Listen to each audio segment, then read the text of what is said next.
It was a sunny afternoon in May 1984, and I was sitting in the front seat of a police car, filling out an accident report. It was not really how I had planned to spend my day. My wife, Christy, and I were on our way to Pawleys Island, South Carolina, to celebrate her graduation from college. We had just caught sight of the ocean and started across the bridge that connects the island to the mainland. There were people everywhere, fishing in the inlet, strolling across the bridge. I slowed almost to a stop and then heard the screech of tires behind me and felt the sickening crunch of someone else's car smashing into mine.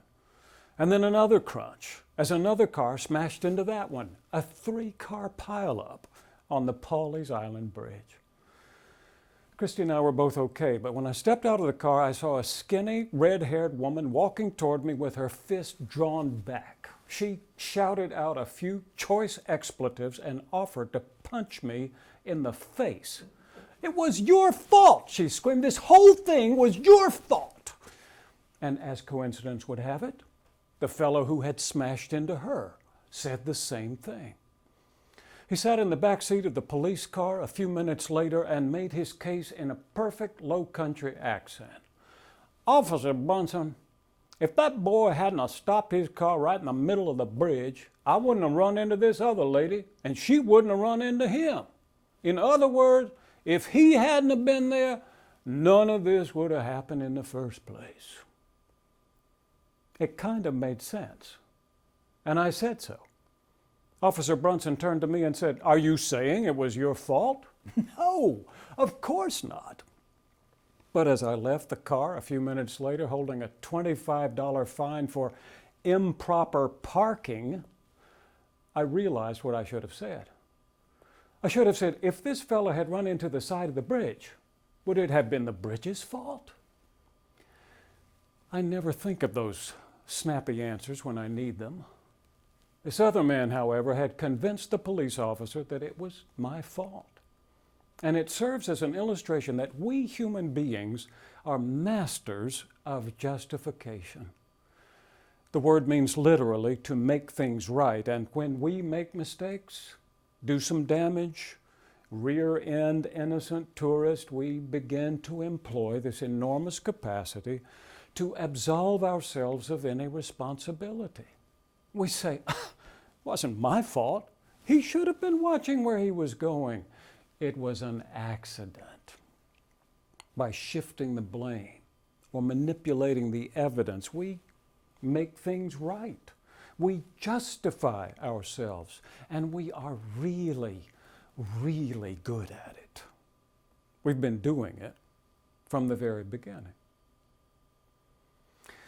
So begins the story of David's adultery with Bathsheba, the most notorious sin in the Bible.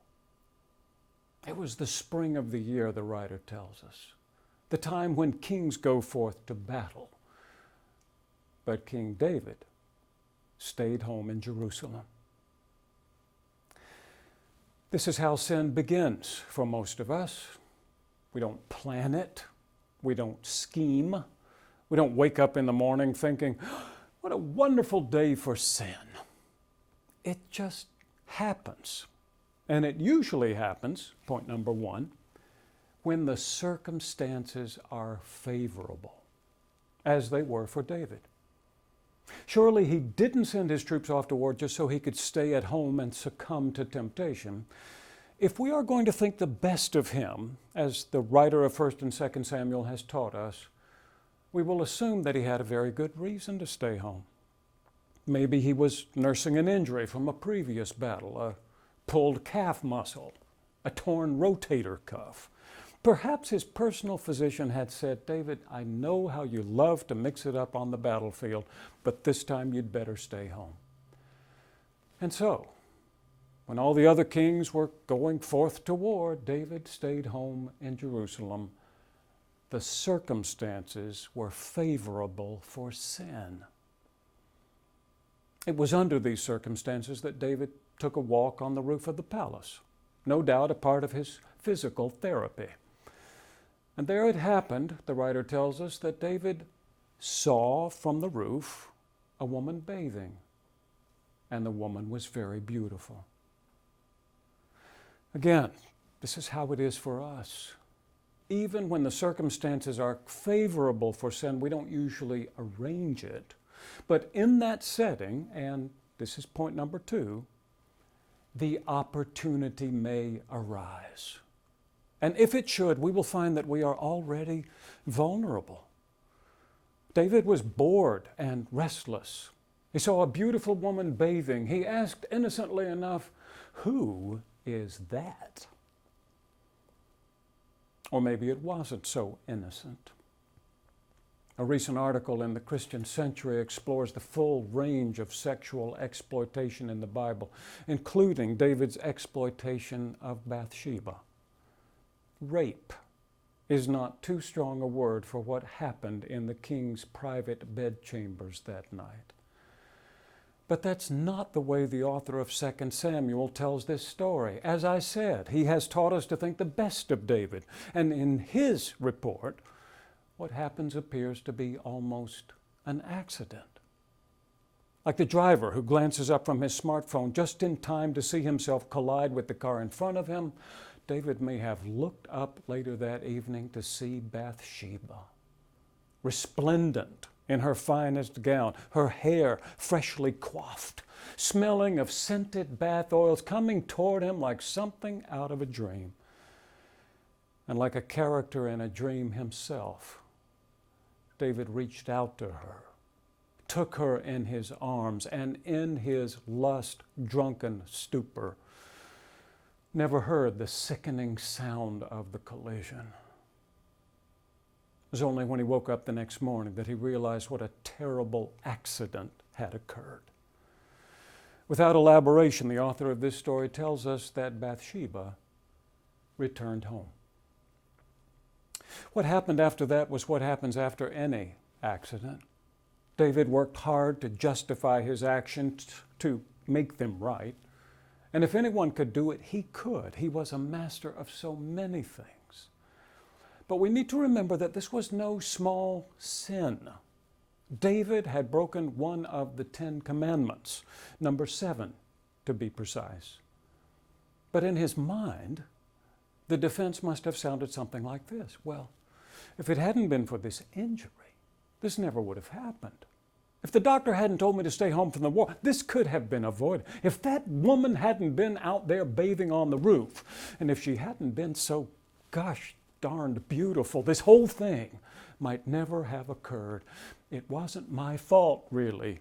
It was an accident.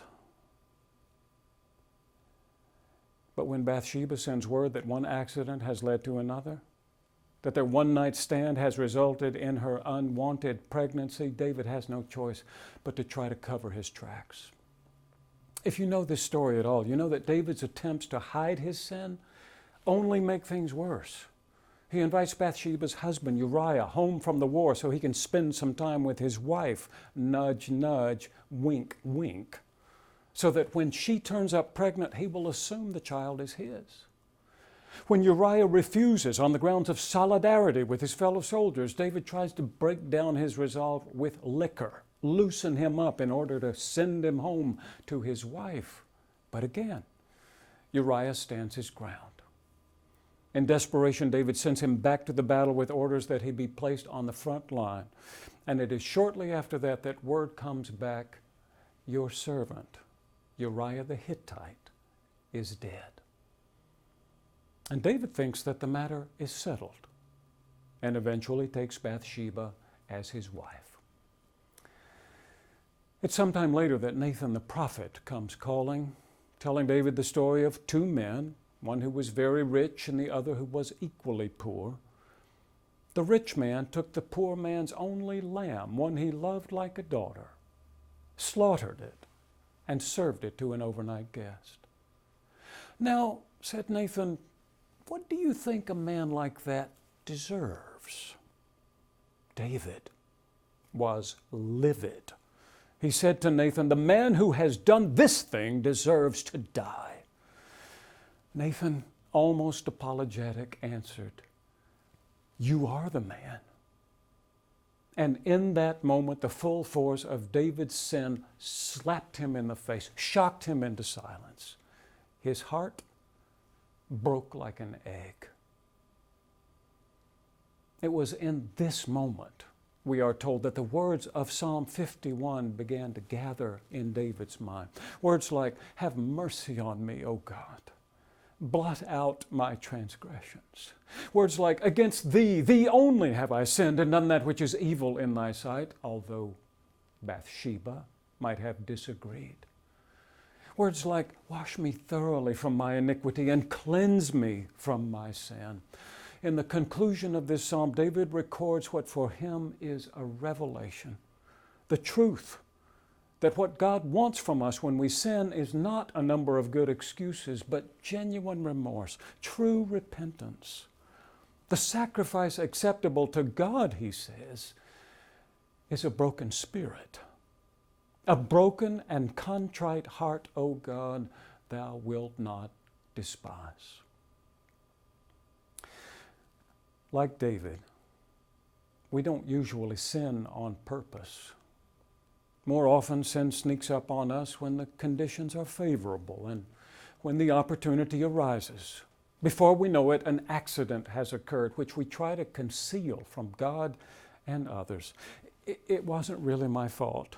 She started it. I was just minding my own business.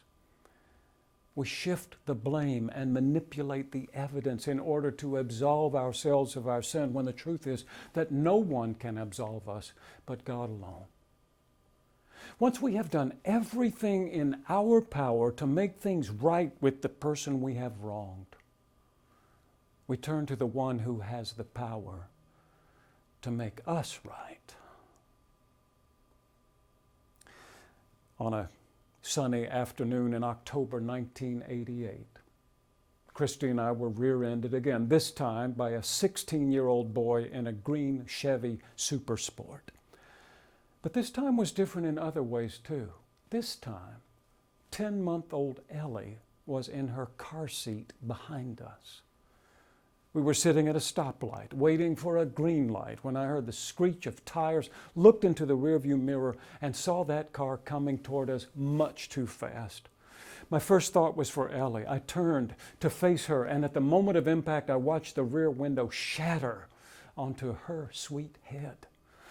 She screamed. I jumped from the car, raced around to her side, pulled her from her car seat, and saw this frightened boy coming toward me. "Is he all right?" he asked. "It's a she," I said, brushing pieces of safety glass gently from her hair. Finally, I looked up. "It looks like she's going to be all right," I said. I checked on Christy and then turned back to this boy whose eyes were shining with tears. And in that moment, he said something that demonstrated remarkable maturity. He said, "I'm sorry. It was my fault."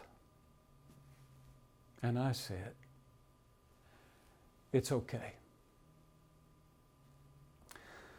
Of course, in many ways, it wasn't. There was all that glass to sweep up, all that damage to be repaired. But what I meant was that between the two of us, things were okay. And that made all the difference. This is what David was talking about.